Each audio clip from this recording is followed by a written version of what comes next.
as empresas que têm a receber da União. E quem vai falar com a gente sobre esse assunto é o advogado Wesley Vieira, que é especialista em direito tributário, está com a gente ao vivo em 95,5 FM, também pelo Facebook, Twitter e YouTube da CBN Maringá. Olá, boa tarde, tudo bem? Boa tarde, Luciano, boa tarde a todos os ouvintes. Bom, como é que fica essa história, então, para as empresas que têm a receber da União? Olha só, Luciana, essa conversa, né, toda essa situação envolvendo PEC dos precatórios, fora essa parte mais política, né, que está sendo discutida, temos que levar em conta que o precatório nada mais é do que uma sentença judicial onde eu tenho um dinheiro para receber. Isso nós estamos falando de empresas, né, mas não são só empresas que têm dinheiro a receber da União. Hoje nós temos aí várias pessoas físicas que tiveram, por exemplo, uma área desapropriada pelo INCRA, ou qualquer questão de algum órgão federal, INSS, enfim. Então, assim, todas as ações judiciais que uma pessoa física ou jurídica, né, ganha na justiça e tem direito a receber algum valor da União, infelizmente, a gente já tem um problema com os estados, né? Os estados, para você ter uma ideia, tem estado aí que faz 20 anos que não paga um precatório. Então é aquela coisa, fica muito fácil para o governante fazer a coisa do jeito que ele bem entende, porque ele sabe se alguém ajuizar uma ação, a pessoa vai tentar receber isso daqui a 20, 30 anos, no âmbito estadual, né? E no âmbito federal, que até então, até o ano passado, nós tínhamos uma certa tranquilidade, nós advogados, pelo menos no âmbito federal, né, sempre foi exemplo para os estados, a União sempre foi exemplo, porque os precatórios sempre eram pagos de forma rigorosa, salvo um caso ou outro, mais de um ano para o outro, entrava no orçamento, eram pagos todas essas pendências do governo, né? E fomos surpreendidos com essa questão da PEC dos precatórios, que já foi, inclusive, aprovada na Câmara, né? Vai agora em outras discussões, mas a tendência é que, de fato, ela, né, seja aí consolidada, e consolidando isso daí, nós vamos ter alguns problemas, principalmente quanto ao recebimento. Veja, Luciana, nós temos empresas que, por exemplo, tiveram que pagar um tributo a maior, ou uma ação indenizatória, qualquer outro tipo de ação judicial com a União ou algum ente aí federal, ente federal. Se eu tenho esse dinheiro para receber, obviamente que eu tenho expectativa para receber isso daí, por exemplo, o ano que vem, ou enfim, já saiu a sentença, só falta receber. E agora, o que foi dito? Que isso aí será pago ao longo, né? Eles falam que não seria um calote, mas um parcelamento, né, ao longo de 10 anos. É um parcelamento ou eles prorrogam? Como é que funciona? Prorroga o pagamento de alguns precatórios, de uma parte dos precatórios, ou todos vão ser parcelados, então? Olha só, até então eles estão dividindo alguns precatórios de pequeno valor, que são conhecidos como precatórios alimentares, enfim, esses de menor valor eles vão ser pagos, tá?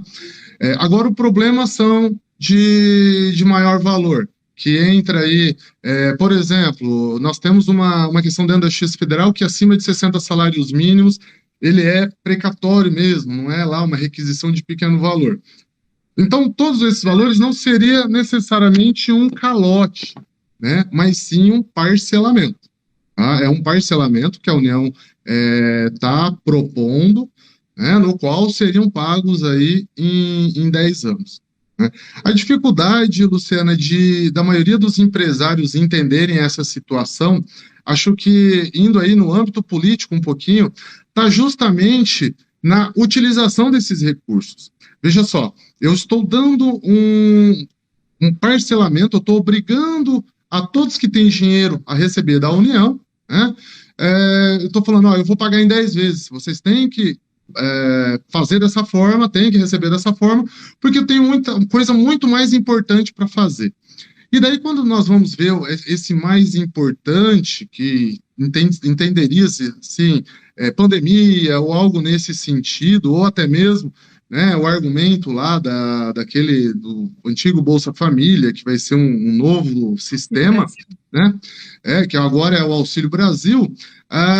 Tem também algumas informações ainda desencontradas de que esse dinheiro seria utilizado para aumentar salário de funcionalismo público federal, que já tem o salário maior de todas as categorias a nível nacional. Hoje, se você pegar o funcionalismo público federal, ele está no topo da hierarquia de salários. Uhum. Então, eu falar que eu vou dar aumento com o dinheiro do precatório, no qual eu estou parcelando que empresas que estão há anos a fio esperando sair um resultado, que a nossa justiça é lenta, para dar aumento, nada contra também o aumento do funcionalismo, mas não dessa forma. Acho que tem que o Congresso... Uhum. Mas qual é o impacto para as empresas? Elas vão ter que se planejar novamente, reorganizar esse planejamento? Exatamente, olha só, e tudo isso, o que ele acaba gerando, Luciano? Ele acaba gerando um problema para as empresas no sentido de você tem um planejamento, a maioria das empresas fazem planejamento no final do ano para 1, 2, 5, 10 anos. Né? Então, para o ano que vem, as empresas têm todo o seu planejamento de fluxo de caixa, de recebimentos, de pagamentos, faz todo um planejamento para daqui a 2 anos, 3 anos. Então, obviamente que uma decisão dessa vai alterar e vai afetar drasticamente. Algumas empresas poderão ficar sem capital de giro, vão ter que recorrer a bancos, vai diminuir a lucratividade. Algumas empresas podem, dependendo de como for a situação atual, podem até encerrar algumas atividades. Então, realmente, a preocupação, Luciana, principalmente, o governo federal nunca fez isso, né, até então. Então, era pouco esperado que isso acontecesse. Mas, mas é recomendado incluir o precatório na estimativa de receita da empresa? Sim, olha só, o precatório, a partir do momento que ele virou execução, Luciana, é como se a União, né, não tivesse mais como discutir aquele valor. Então, eu só estou discutindo como receber.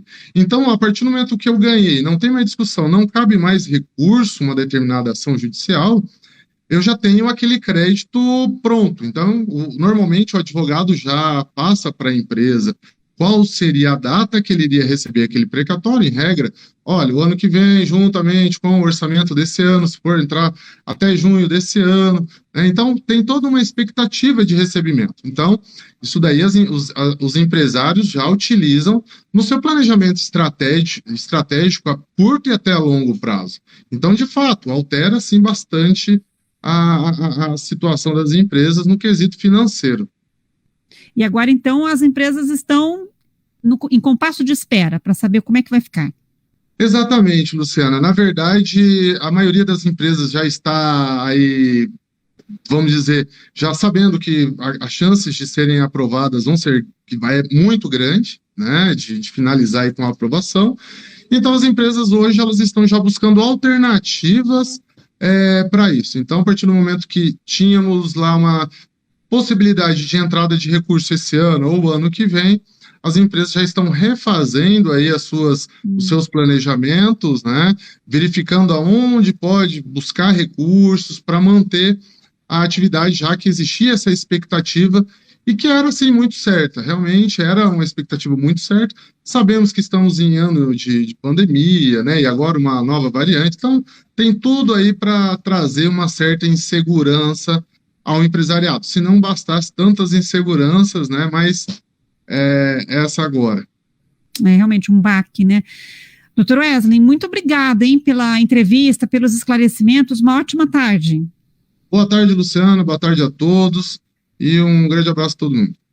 Nós conversamos com o advogado Wesley Vieira, que é especialista em direito tributário, e nos explicou como que as empresas estão agora aguardando aí a decisão sobre a PEC dos precatórios e qual o impacto, né, da PEC dos precatórios no planejamento estratégico das empresas.